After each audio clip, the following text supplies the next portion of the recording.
This couldn't. Joey's choking now. There goes my keyboard. Oh. No! Yo. Oh! Well, I'm recording. Let's get into this. Oh, my keyboard. Not the intro. That right there is the actual leak tweet that is confirming the Diamond and Pearl remake. I have yet to see them be wrong about anything ever, and they actually data mined Crown Tundra and found all this stuff in there about this, because they verified with their sources. They're basically coming out and saying it's happening, and now that we have solid confirmation and verification, we can openly speculate about what we want to see in these remakes. I'm really worried about it, because Gen 8 has problems. But at the same time, Diamond and Pearl, holy crap. We gotta get some really good stuff going for that. Yeah. Yeah, Diamond and Pearl is my favorite generation, so if they get it wrong, I'm definitely gonna send some... I mean, my favorite game is a part of that generation, which is, Heart Gold, Soul Silver, of course. Yeah. Yes. But having it as Diamond and Pearl wouldn't be too bad. Yeah, for real. But yeah, I don't. Okay, first off, I don't know what everybody's problem is with the whole, chibi style. I don't know what's wrong with that. I like it. Yeah, like, I like the chibi It's style. Classic games. For reference for you guys, I'll send over the picture right now. Back in the day, we had a little Let's Go leak. And the thing is about that Let's Go leak is it ended up being real when everyone said it was fake. And we have something similar here. I just put it in the general. Yep. That is for a Diamond Pearl remake screenshot. It's supposed to be of the route on the way up to Snowpoint City. This leaked a while ago and it went completely under the radar, very similar to the Let's Go picture of a trainer riding a Lapras. We don't have confirmation of if it's in this engine yet. That's something to talk about now. I wouldn't... Wow, I don't know. I guess I would be bothered if it was in this engine, though. Like, I don't dislike the art style, but to me, the point of a remake is to upgrade to the current gen's, engine, right? Not entirely. It depends on your outlook on it. The reason I think of it like that is because I don't think we've ever had a remake that was a downgrade graphically from the current gen. I don't consider Let's Go the same thing. Like, that's its own series. That's its own thing. Another reason it concerns me is it looks more downscaled than Let's Go, though. Like, the models look more downscaled. But I guess I wouldn't be too upset if it was chibi, but it would kind of shock me, because it would be like a big contrast from Sword and Shield.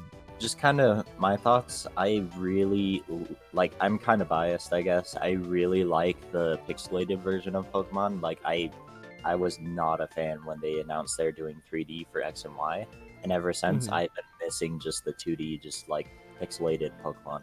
And so, this one is actually kind of a good idea for me, because it's kind of an in-between for those people like me, where it's like, we don't quite want 3D, but it's just cute enough and not necessarily realistic enough that it's a good fit in between.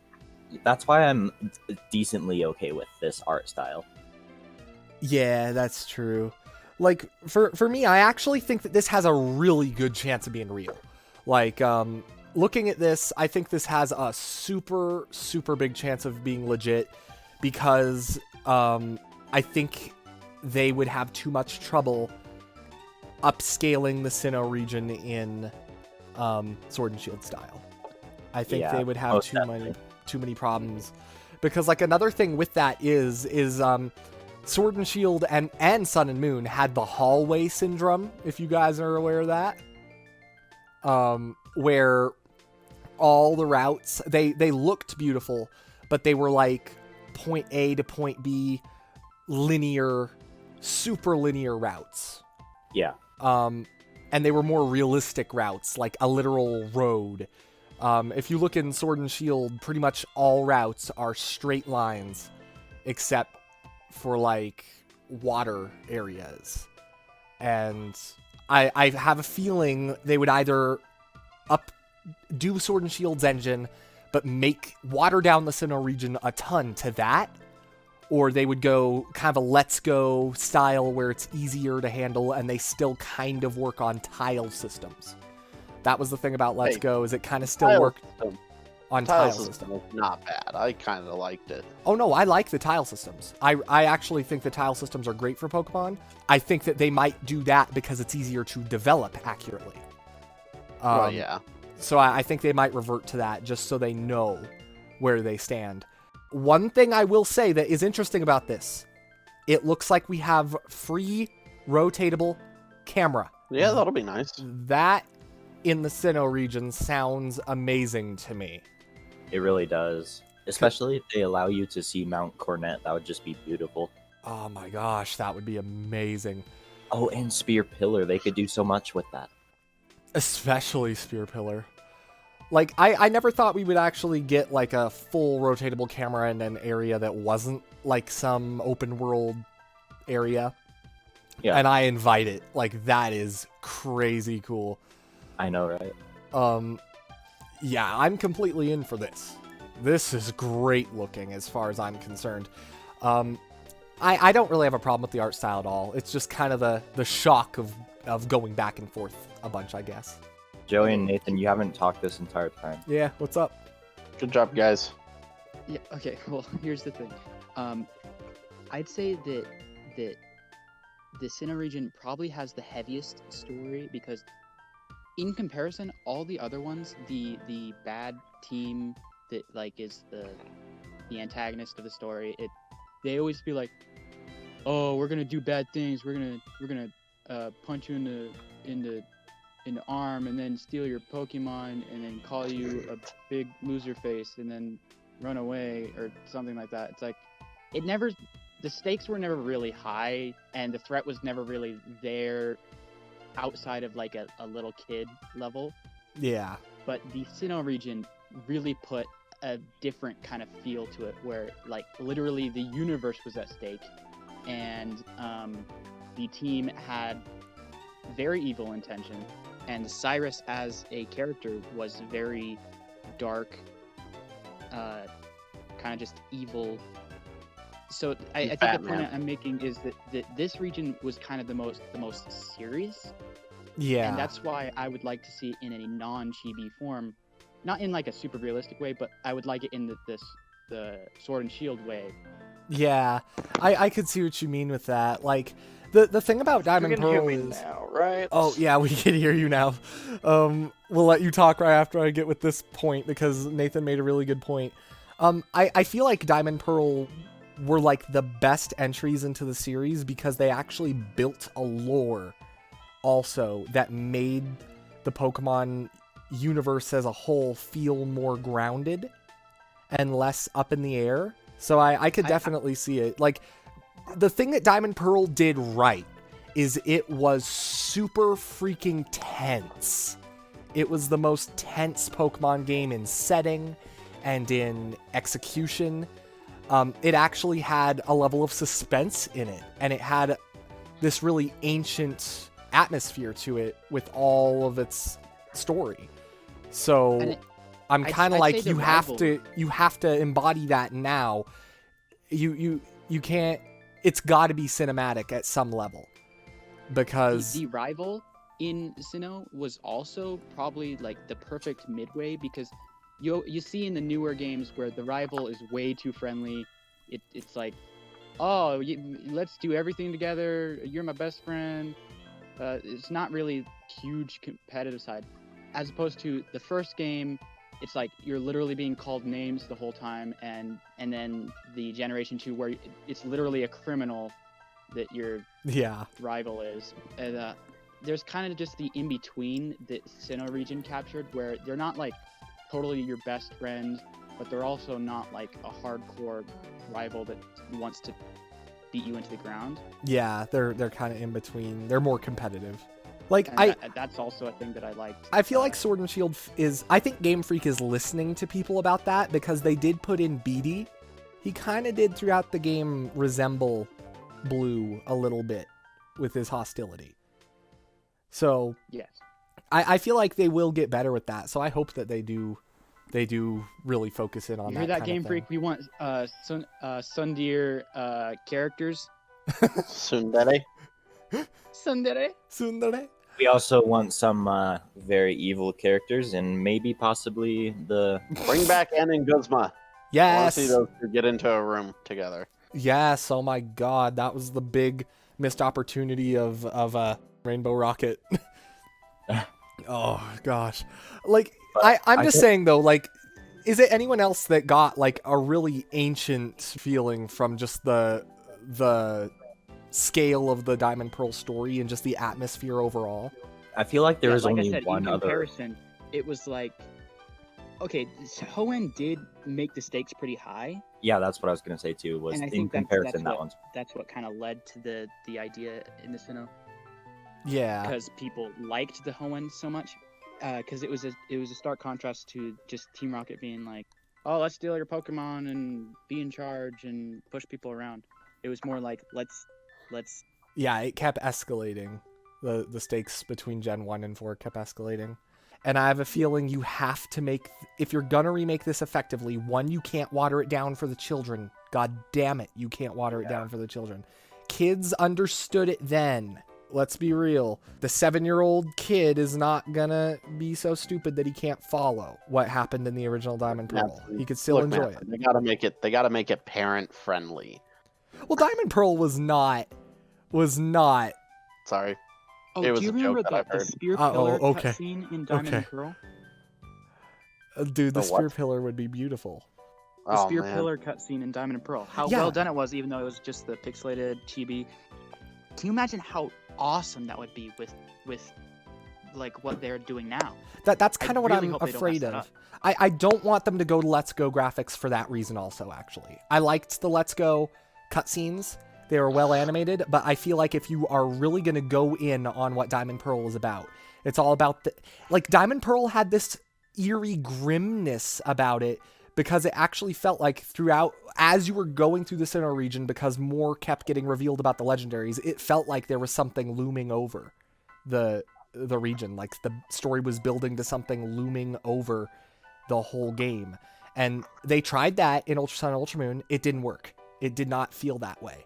Diamond Pearl captured it perfectly. They had really dramatic music and areas, and it felt like a big suspenseful build up until the end, and it actually delivered. We can't water it down for the kids.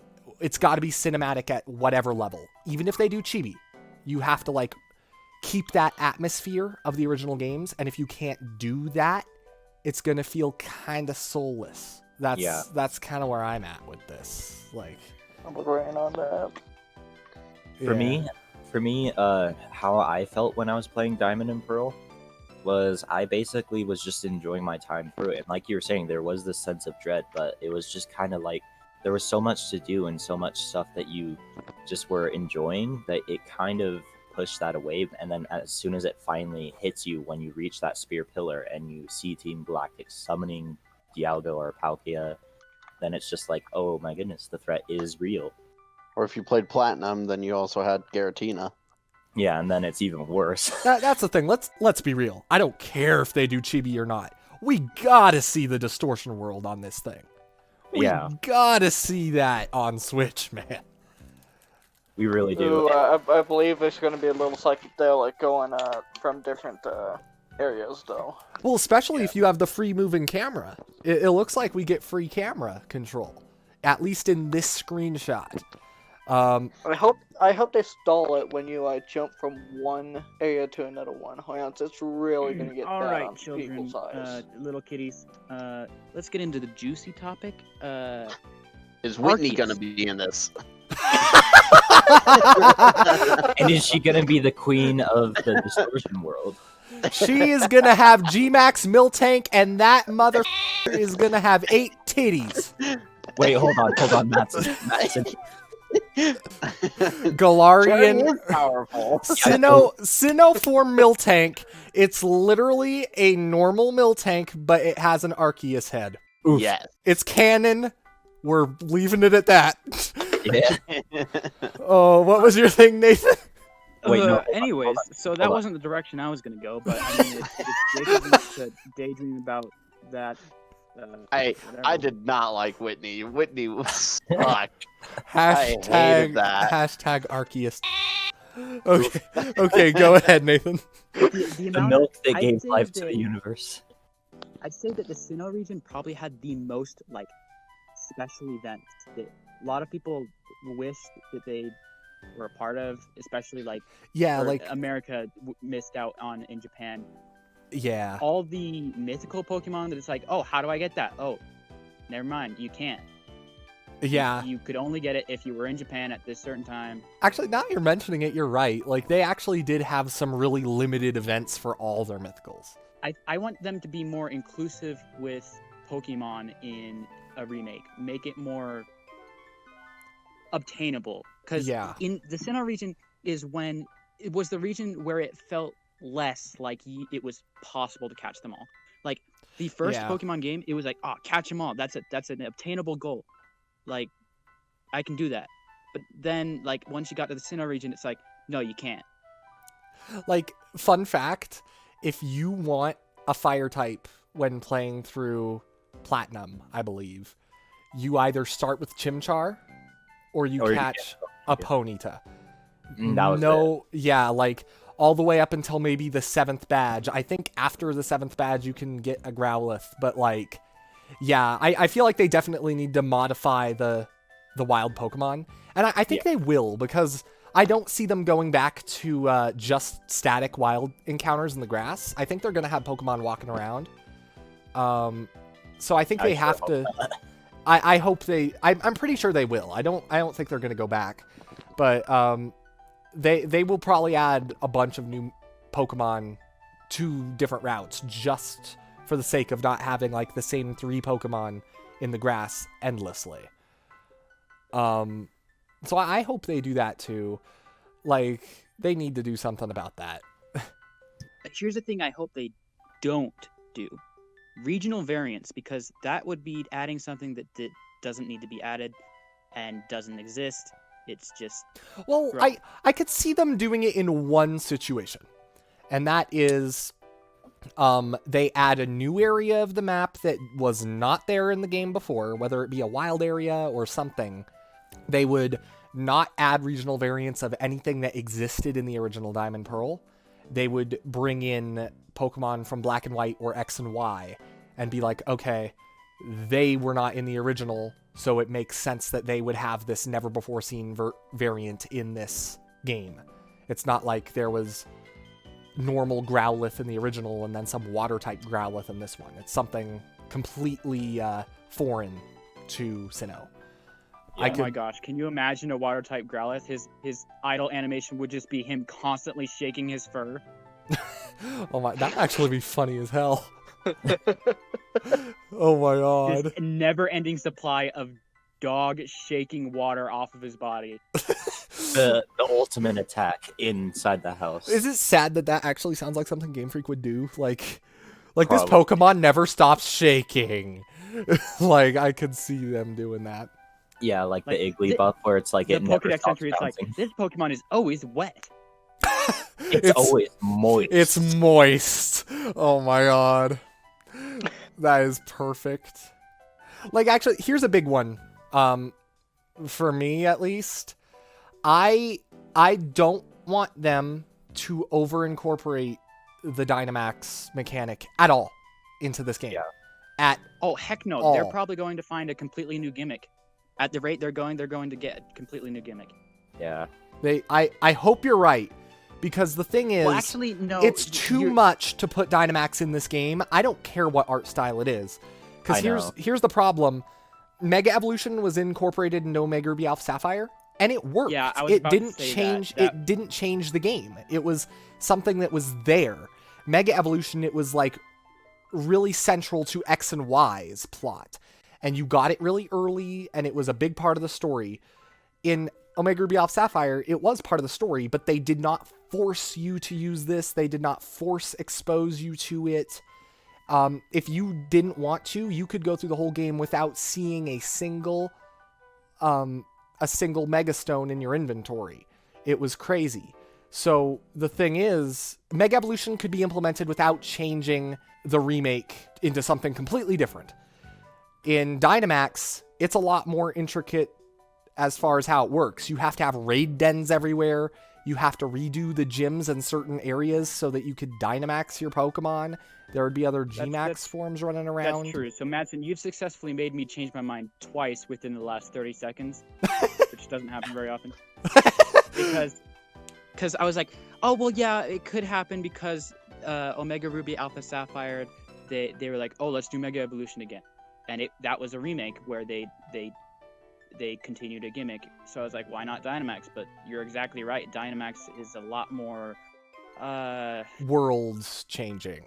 World changing. It changes the actual, like, setting of the entire game. Megas, you could ignore them. You found Megastones, but you could pass them up, and you could never use those Pokemon. But if they put in Dynamax, oh, sweet God. And honestly, I really don't want them doing, like, some Dynamax Dialga and Dynamax Palkia for Cyrus's plot. Like, just do what we did. Personally, I would actually love them to do Megas again in this. Make Mega Evolution a remake mechanic. Mechanic. Only in remakes we get the Mega Evolution back. Doesn't change the world, adds new cool stuff to old Pokemon that need it from that region. Like, yeah, like Lumineon. Everybody hates Lumineon. Just give it a cool design and make it somewhat usable. There are tons of Pokemon that need this. Wormadam, Lumineon, just all of them.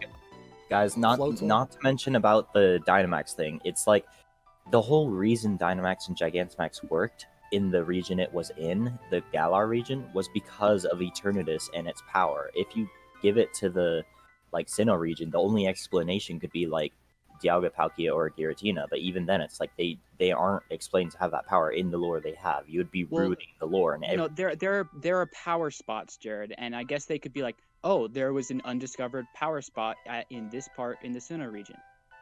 Yeah, that's thing. I just don't want them retconning in Dynamax, because with Megas, it didn't change the game too much. Yeah. And it would completely transform it into something that it's like Dynamax is the only thing you ever have to focus on. You could get any Pokemon in a raid immediately. You could win any game by Dynamaxing at the right time, and then every central Pokemon and popular Pokemon will have a Gmax. I'm not against Dynamax, but I think it is too different for what we need. We should let Joey have a turn if he has thoughts. He hasn't spoken.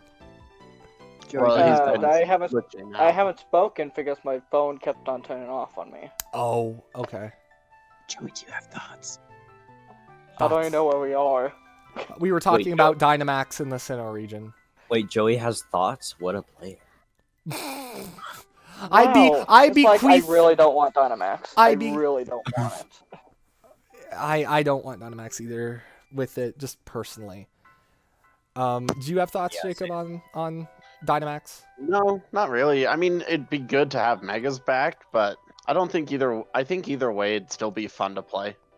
Yeah, I think it would be fun. It's just like it's the inner Gen 4 fan in me that's like absolutely terrified of them like really overhauling messing this. It up. Yeah, making it unrecognizable, you know? Mm-hmm. Like, okay, this is arguably the most beloved generation in Pokemon history. That or Black and White, either one. My favorite gens are Gen 4 and 5 for many reasons. My main reason is because of art style, like what you said, Jared. I feel I mean, that statement is ignoring all the Gen 1ers, but I mean, whatever. Actually, I feel like they should just do Megas, because, like, really think about it. Imagine the underground being multiplayer like it was in the originals, and you have a small chance of mining out Megastones. That would be amazing. That is great replay value. That's like, oh my god, yes. A good reason to make people actually go down there again. Yeah, XP candies, maybe? Put XP candies down there too? Yeah. Yeah. Yeah. You just opened up a whole new world to me, Madsen, because I completely forgot about that. Take, for instance, the secret bases in Omega Ruby and Alpha Sapphire. That was a cool Oh idea. man, that was so much fun. Yeah, like Yeah. it was a Yeah. cool idea, but it just wasn't as fun. But then in Omega Ruby and Alpha Sapphire, you had the option to like become gym leaders and stuff of your own battle tree. Yeah, they did. They Oh my did gosh, a lot guys, of good guys, guys. stuff. I So want I to see. honestly want to talk about the honey trees. Like, Yeah, the honey are trees. they I gonna would like those to are be they gonna in. keep that preference? Or are they gonna replace it with a berry tree? Which I have a feeling they actually won't replace them with berry trees. Yeah, I kinda have For a feeling- assets, I could see them doing it. Like if Game Freak really are lazy, if Game Freak really are lazy, I could see them putting them straight from the wild areas and Sword and Shield as reused assets into the Sinnoh region. But remember, Sinnoh has those bushes like Hoenn. It uses berry growing like that. So unless they cut the feature, I think they will have them. I don't know if they'll work exactly the same way. I could see maybe if you put honey on a tree, you could actually see a Pokemon on the tree. Mm-hmm. Yeah, for me, my biggest thing is for them not to water down the region, and I think that's why they're going to go back to the Let's Go engine and format, because it's easier to remake the region exactly as it was if you use tiles. And also another thing is, if they do have the underground where you get to build a base, they have to do it tiles that way. I cannot see them. oh, I do agree on that. I can't see them doing. I can't see them doing it any other way. They have to have tiles if you're going to build your base. So I think we are going back to Let's Go. I'm calling it right now. Whether or not those screenshots are real, I think we're going back to a Let's Go engine with a Sword and Shield lighting engine. That'd be nice. It Yeah. would be nice. It would actually look pretty polished. Yeah, I think that's about all I could think of. We're going to be doing more coverage of this when the games are actually announced. I believe we're all going to try to meet up for a call when Pokemon Day's live stream happens on the 27th of February, where we all are presuming they are going to announce these games. Okay. Yeah, everyone mark that on your calendars right now. We should be doing that live stream. We gotta watch that live stream and wait for the Diamond Pearl announcements to come on. Yeah. That's gonna be amazing. We'll see you guys later.